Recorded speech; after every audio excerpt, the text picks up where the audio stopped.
සුබ දවසක් ඔයාලා හැමෝටම. අද අපි වීඩියෝ එකෙන් බලමු හරිම ඉක්මනට කොහොමද රසම රස මිනි පීට්සා 4ක් හදාගන්නේ කියලා. අවශ්‍ය ද්‍රව්‍ය ඔක්කොම ඩිස්ක්‍රිප්ෂන් එකේම දාලා තියෙනවා මෙෂර්මන්ට් එක. අද මම පාන් පිටි ග්‍රෑම් 300ක් අරගෙන තියෙනවා. අද පීට්සා එක හදන්න මම අරගෙන තියෙන්නේ බෙල් පෙපර් ගෙඩියක්, ලොකු බේලුණු ගෙඩියක්, තක්කාලි, මාළු මිරිස් කරලා, මම චිකන් අරගෙන තියෙනවා, ඒ වගේම චීස්. පීට්සා 4ට ඩිංගා ගන්න තක්කාලි සෝස් උත් ඕනේ. බේකින් පවුඩර් තේ හැඳි 2යි ලුණු තේ හැන්දයි. ඔන්න දැන් අපි පීසා ඩෝ එක හදාගන්න තමයි පටන් ගන්න යන්නේ.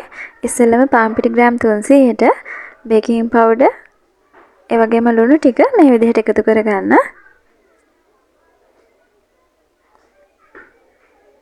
එකතු කරගෙන චුට්ටක් මික්ස් කරගන්න.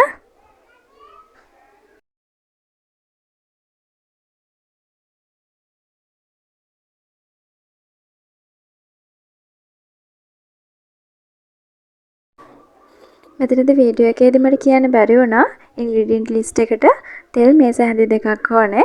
ඒකත් මෙතනදී එකතු කරගන්න මම ඒක ඩිස්ක්‍රිප්ෂන් එකේ දාලා තියෙනවා. මද රසනේ උණු වතුර කෝප්පයක් දාගන්න ගමන් හොඳට පදමට ඩෝ එක හදාගන්න. මේකෙදී ඩෝ එක අතේ නොඇලෙන පදමට තමයි හදාගන්න ඕන. ඔයාලට ඇති ප්‍රමාණයට වතුර අරගෙන අතේ නොඇලෙන පදමට හදාගන්න.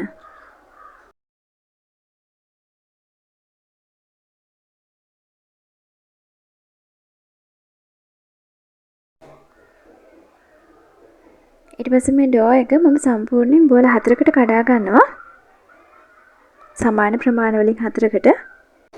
මේ ඩෝ එක තුනී කරගන්නකොට ගොඩාක් තුනී කරගන්න එපා.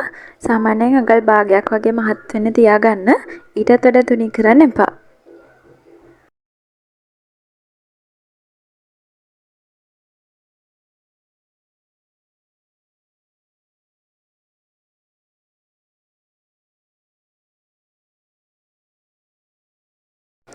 තුනී කරගෙන ඒක වටේට ඇඟිල්ලෙන් මෙන්න මේ වගේ පුංචි කණුවක් හදාගන්න.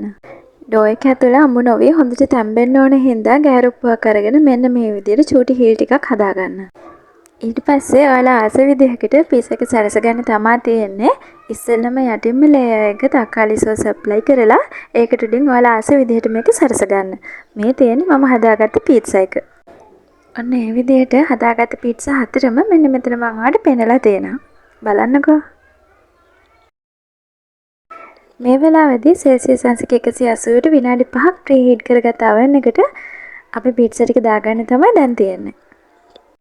දැන් සෙල්සියස් අංශක 180ට විනාඩි 20කට අපේ පීට්සා ටික බේක් වෙන්න දාන්න. ඔන්න බේක් වෙලා එළියට ගත්ත පීට්සා ටික මෙන්න මේ විදිහට තමයි තිබුණේ. දැන් ඉතින් කපන්න යන්නේ. හරියට මාංශක 180ට විනාඩි 20යි තිබ්බේ. ඇතුළ 아무ත් නැහැ, කර වෙලත් නැහැ. හරිම රසට ඔන්න පීට්සා එක හදලා ඉවරයි. හවස ටී ටයිම් එකට අනිවාර්යෙන් හදලා බලන්න ඕන කෑමක් තමයි ඔයාලට මේ තියෙන්නේ. වීඩියෝ එක බලලා ලයික් එකක් කමෙන්ට් එකක් දාලා තියන්න. අනිවාර්යෙන් අලුත් රෙසිපි එකක් දාපු ගමන් ඉක්මනට බලන්න මාව සබ්ස්ක්‍රයිබ් කරලා තියාගන්න.